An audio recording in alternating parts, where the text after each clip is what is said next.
Hey, what's up YouTube? It's DS Pyro coming at you with another video. What I'm going to be doing today is actually breaking down some of the characters that have been known as Captain Marvel and as Miss Marvel. If you stuck around from my previous video on Carol Danvers, you would have known that. But either way, that's besides the point. I'll leave a link in the description box below so you can actually watch the origins video and see some plot points that they could use in the MCU for her character and her origins. So not only in this video are we going to talk about just the Captain Marvels and the Miss Marvels, we can see how they can actually be used in the MCU as well. So first on the list is actually going to be the OG himself, Mar-Vell. We did discuss him briefly in the Carol Danvers Origins video, so we're not going to dive too far into this, just a brief recap of over who he is and where he comes from. Mar-Vell is actually a spy from the Kree Empire. He's sent to Earth to actually spy on us, effectively, to see if we're actually going to be a threat to the Kree Empire. He actually takes the name of Walter Phillips, a deceased scientist doctor, and that's where he actually meets Carol Danvers. During his time on Earth, he actually uses his Kree army, as it were, uniform to perform feats as a superhero protecting the Earthlings that he's been sent to spy on. While he's effectively having an interview with the press, they mishear his name of Mar-Vell and call him Marvel, hence the name Captain Marvel.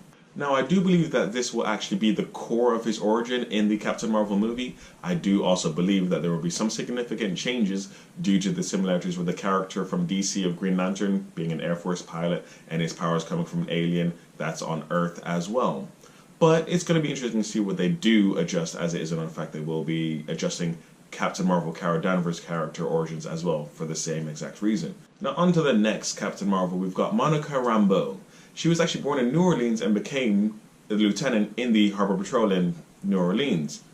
She gained her powers from an extra-dimensional explosion, giving her, because comics, powers, and she didn't die. She's able to convert her body into energy. Now, I think she's actually a really interesting character to have in the MCU at some point. Not necessarily a Captain Marvel movie, because that's going to be too many cooks in the kitchen, but she was Captain Marvel before Carol Danvers, and they actually have quite a few discussions in the comics about that. What I would like for her character in this movie is definitely at least her name to be said, a fellow pilot or something like that. Adjust her character a little bit, but it'd be really cool to have that dynamic of there was someone before her, or maybe she can take on the mantle at some point or another, like in a Captain Marvel 2, where they normally have to lose the powers for whatever reason. Look at Spider-Man for existence. Now we've got Janice Bell, the son of Mar-Vell, so it's quite fitting that he'd probably take the name. He's also the son of Elisus. I'm very sorry if I'm actually butchering that name, but I don't know how to say it. If any of you know how to say it, please let me know phonetically in the comment section below. His mother is actually an Eternal. She lives on the planet Titan. You know who else is from there? Thanos. So they obviously have an interesting time on that planet. Now in the MCU, Thanos couldn't actually stop his planet from being destroyed, or whatever you want to call it is now. I'm not sure if you want to call that destroyed, but either way, he couldn't help, and now it's pretty much no population whatsoever. He's the last one, apparently so. Now maybe, just maybe, Elisus, I'm gonna go with that one, Elisus, pulled a Jor-El and sent her son off to a faraway planet to stay safe from the Mad Titan himself, or whatever really happened in the MCU. I still haven't quite figured it out, and I've seen the movie twice. And if you didn't get that reference, Jor-El is Superman's dad, Krypton exploding, he did the same exact thing. The more you know. Now keeping in with the family, we've got Belle. Belle? I don't know how to say all of these names. Again, let me know if you know. Like I said, keeping in the family, she is Janice Bell's sister. She actually ends up fighting her brother as he begins to go insane with the power that he's gotten. However, she actually does bring him back from the brink, so it could be very interesting within the MCU if they do involve these characters to have that kind of interaction between them, especially within the connection to Carol Danvers herself.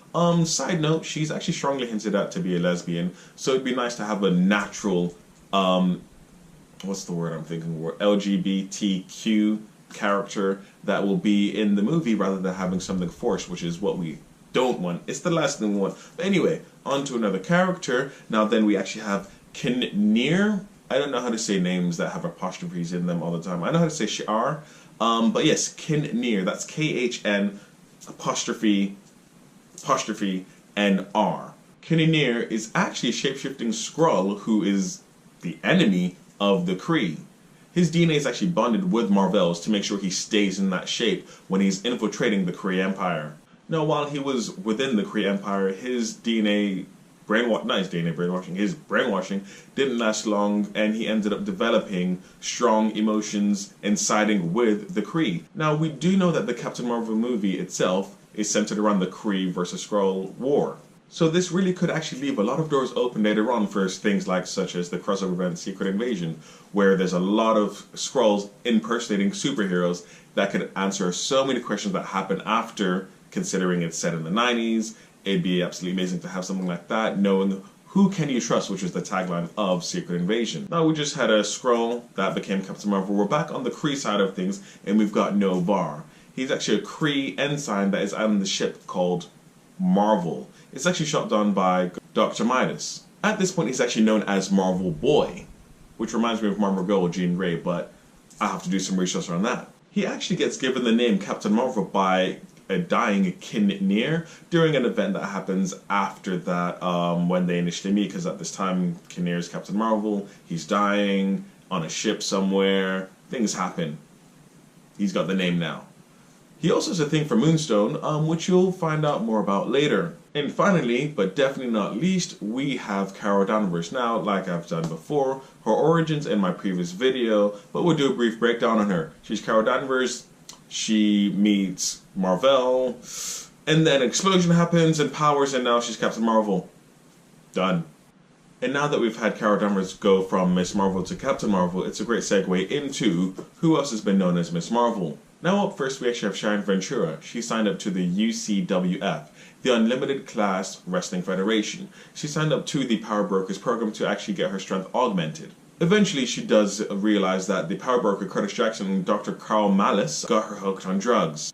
Now this was used to make them more subservient, to make sure that they stay there within the program. She does eventually break free, and she uses her wrestling costume and takes on the name Miss Marvel. Now, as I couldn't find any real connection between herself and Carol Danvers, Miss Marvel, or Captain Marvel, I think what she could be used for is a great Easter egg for the Fantastic Four. Wow, I said four a lot. Anyway, as she was a member of the Fantastic Four at one point.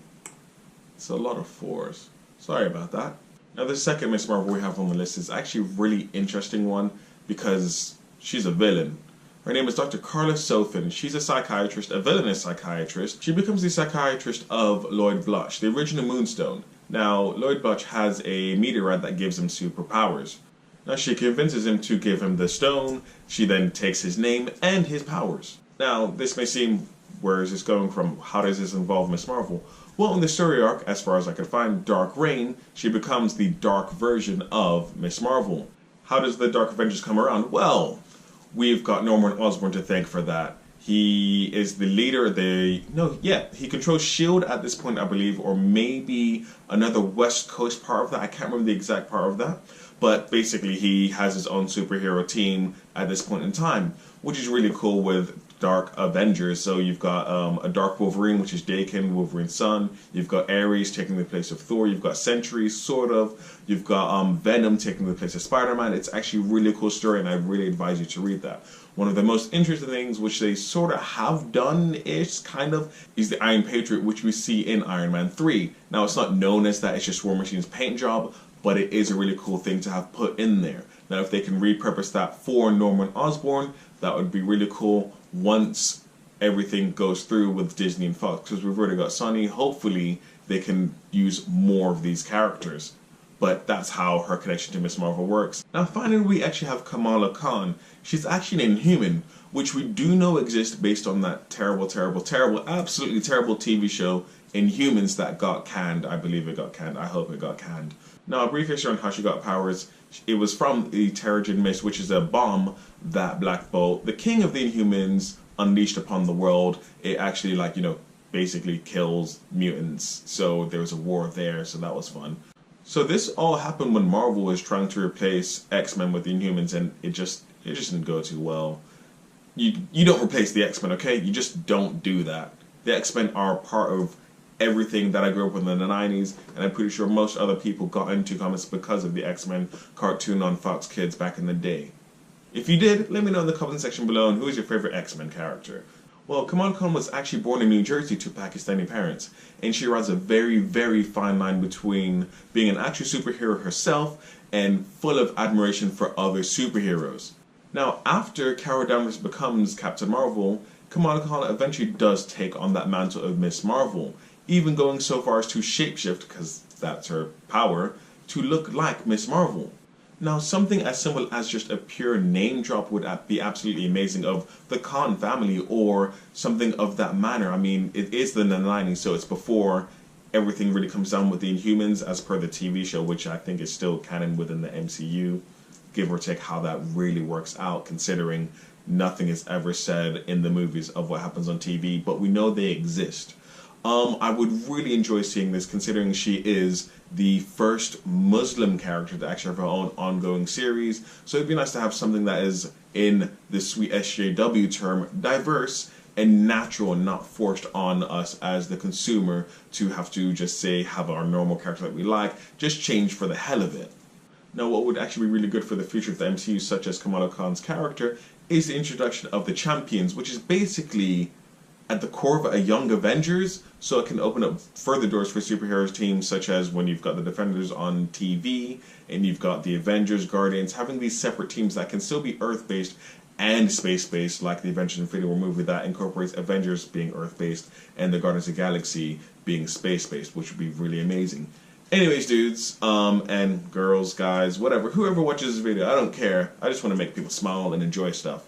I'm going to bring this video to an end. If you enjoyed this, please leave a like. If you didn't, let me know why you didn't enjoy it. I mean, I might change stuff up. I might upgrade. I don't know. But if you did enjoy it, leave a like, subscribe, hit the notification bell, comments, all that good jazz. I still don't have a sign off yet, so, peace.